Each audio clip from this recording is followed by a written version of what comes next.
And to join me, just barely, in doing this, I'm hunchbacked from carrying this kid the past few days, folks. He's been sick, though. He's Hawaiian Brian, the podcasting lion, the king of the Arcadian Vanguard Podcast Network, Mr. Co-host to you, the proprietor of the French Toast Chateau, and the future owner of Brian's Dough Sauce and Cheese Topless Pizza Joint, your friend and mine, the great Brian Last. Aloha, Jim, and boy, what a pleasure it is to be here once again. I would like a topless pizza place. That does sound rather intriguing. But the problem is that tomato sauce gets hot, and if it was to drip on the nipples, you could have a lot of troubles. You might even have some workman's compensation claims. I think I've figured out what your problem is. You've been sick for several days now. You've had no energy, very lethargic. You've had a high fever at one point. You were prescribed water at the urgent care, told not even given water, just free water, just told to drink plenty of water. By the way, if you don't know all this, listen to the drive-thru to get caught up to what we're talking about here. Yeah, by the way, just to go off on a tangent, not like this is something that I do regularly, and it will provide some buffer before we have to talk about Raw. We've been cross-programming back and forth on the used to. We tried to make them two separate programs, the drive-thru and the experience, but so many things have come up recently that are topical, so many things that were important, so many things that start these controversies. We've been playing clips and playing songs and referring to things and going back and forth. Let's just face it, folks. You can wait no longer. If you don't listen to the drive-thru now, then your experience is being hampered because you're not up to date on everything, because there was some witty banter and snappy repartee over the pizza controversy that's been ongoing, and as well on this past week's drive-thru, as well as the beginning of what could be a very crucial hot dog debate, and so much more. And we've started reviewing things on both programs because we're putting out so much content for the folks, and the numbers keep going up. We want to make sure everybody's smartened up to everything. So the drive-thru, then the experience should be your weekly. Drive-thru's usually on Monday, but we'll get to that. Experience usually on Friday, and then you've bookended your week with not only entertainment, valuable wrestling knowledge, but also you're up to date on the latest food controversies, and as well as your health and my health last month. And I was about to say that I've discovered the problem. This must be the coronavirus. I thought I had the coronavirus. I only had a sinus infection. And I think you've got the coronavirus, and I think that you're being made worse by the fact that the stock market has dropped as we speak in the last 36 hours, 1,500 fucking points. And I know you, and that's more painful than any fucking germ or virus or injury. That's true. It could possibly be. And by the way, remember our fucking pig-faced president, a piece of shit in the White House, one time tweeted, well, if the stock market dropped 1,000 points in one day, the president should be impeached. Well, I agree with you, Donald, and you already were. Just you got too many of your fucking people in the right places. But we have a madman, a lunatic, a psychopath, a goof, not even a smart maniac, but a goofy maniac in the White House, and the stock market is plunging because they got the flu in China. 20-something thousand cases or 30-something thousand. How many China, how many people in China do they have to begin with? What is it, 400 million? And they got 25,000 cases of the flu, and 800 people or whatever have been deceased over this thing. But still, you're talking about the proverbial drop in the bucket. And the stock market is crashing. Money's tight and times are hard. Here's your fucking Christmas card for the Chinese New Year, I guess. It's like, fuck you. We'll throw the whole global fucking economic system into turmoil because we all got the flu. Stay home and drink some fucking water. Doctor prescribed. Stay home and drink water. Stay home and drink water. 4 out of 5 doctors agree that you motherfuckers in China should stay home and drink some water. Preferably New York water. Oh, God, no, I don't want to wish that on anybody. Holy shit. You can see. Have you seen the feedback about that? Even people who agree with you and your bizarre takes on pizza and meat have said, well, Jim, the one thing you are wrong about is New York has fantastic water, and that is, in fact, a key ingredient in the reason why New York pizza is so good, but also we just have great drinking water up here. Oh, for heaven. I refuse to. Where are you bringing it in from? The fucking Swiss Alps? The goddamn, Vancouver mountains? Where are you bringing this water? Because every drop of water that I see around the New York area is either sitting in what looks like a fucking cesspool. There's shit floating in the river. There's fucking a one-celled amoeba as big as a fucking small house cat floating in that fucking river from whatever's been thrown in there, and the fucking waste and the nuclear matter and the goddamn body parts of various mobsters. Or the plumbing. The infrastructure of New York has to be the oldest, filthiest plumbing and infrastructure in the history of old, filthy plumbing. So how is that water so clean? Nothing else in New York is clean. There's soot and filth everywhere and garbage on the streets and homeless people with who knows what kind of fucking diseases coming out of their fucking noses and ears and who knows what. The genitals are mostly covered up. But they could have shit coming out everywhere.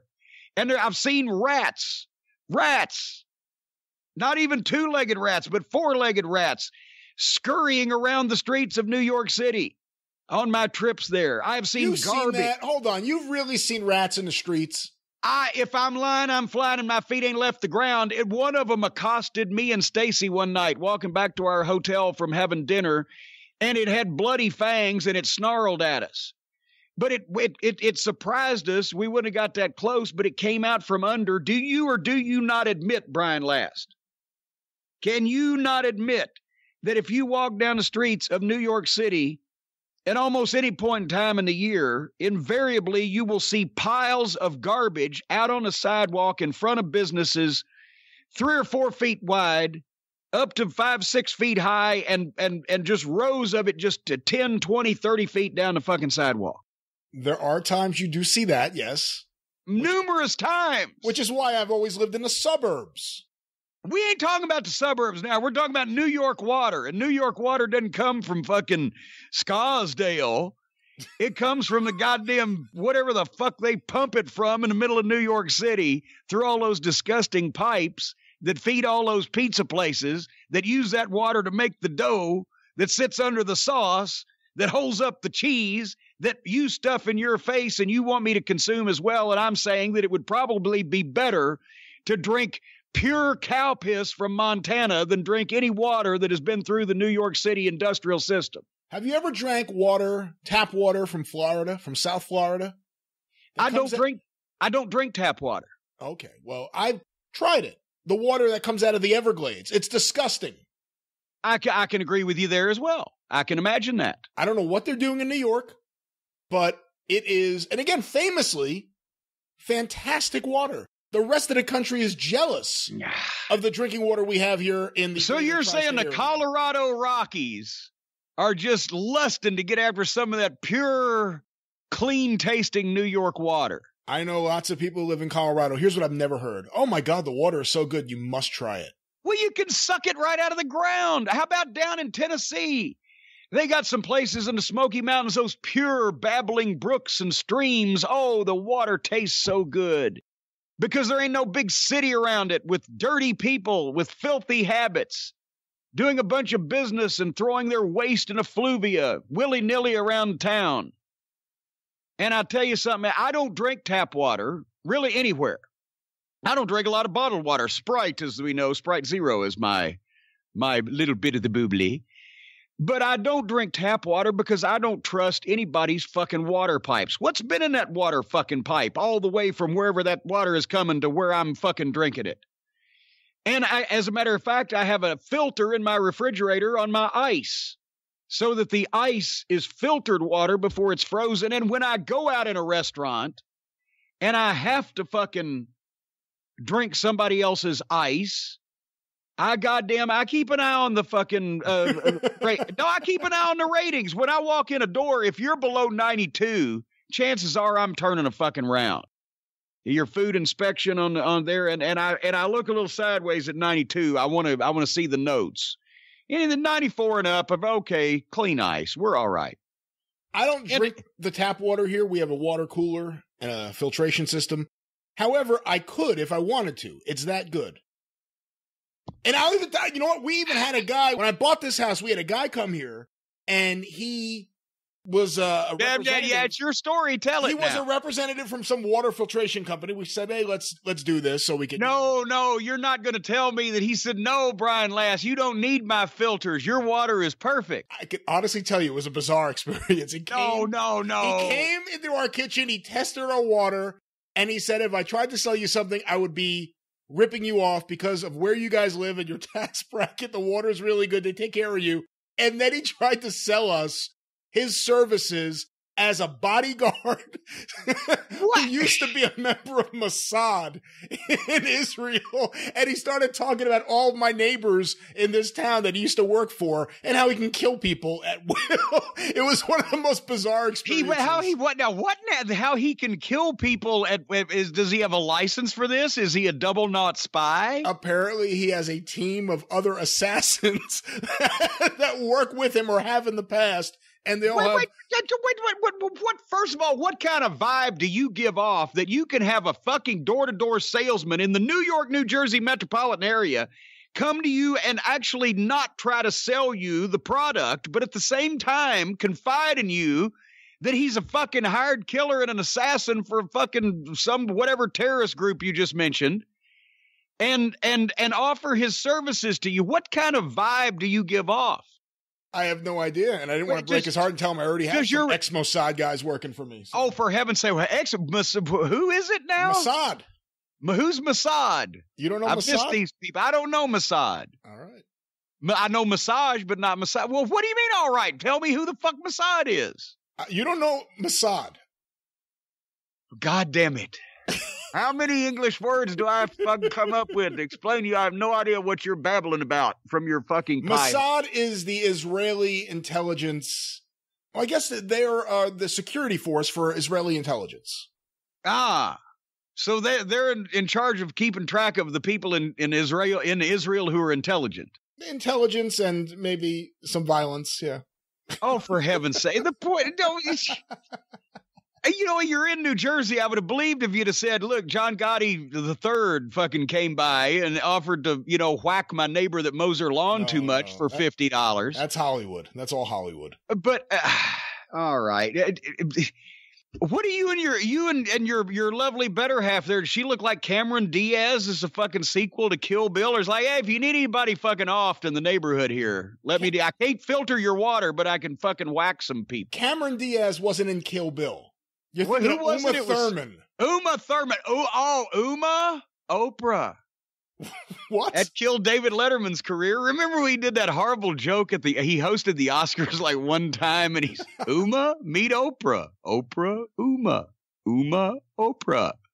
And he just kept doing that because nobody really, killed that for poor old David Letterman. He made out all right after that. Anyway, God damn it, we started talking about water. First of all, how's your health? And second of all, we have established, we mentioned this on the drive-thru, but we've established that the pizza controversy, we can't call it Pizzagate, that was taken, so we've called it Doughgate, Toppinggate, maybe. People are firmly in my corner on this. They think you're full of shit. They've tried to cancel you. Some people, I believe there's a picket line forming that as soon as they get off of work and their brother can drive them over to your place, they're going to be picketing out on the street saying you don't know what you're talking about. And they're going to run right into the ex-Mossad. Right into the ex-Mossad. Mow them down with the Legion of Last. That's right. You had a few people defending you, but we stirred up a hot dog issue. I'm not going to go into it too much. That was on the drive-thru this past week. We have. That just started airing as we're recording this earlier in the week than we normally do. So we don't know how many people are on my side about the hot dog situation. I'm assuming most everybody will be. The pizza situation has been fairly split. A lot of people see the merits in both sides of the conversation. 90-10 is a split. I'm seeing different things on my Twitter feed. I can't really speak to you what are. You're seeing. Yeah. However, you made a fool of yourself with this hot dog and mustard issue. It's more than just a hot dog. It was hot dog and mustard. And I don't think you're going to recover from this one. Oh, for heaven's sake. Me? You think a little mustard's going to take me down, baby? No.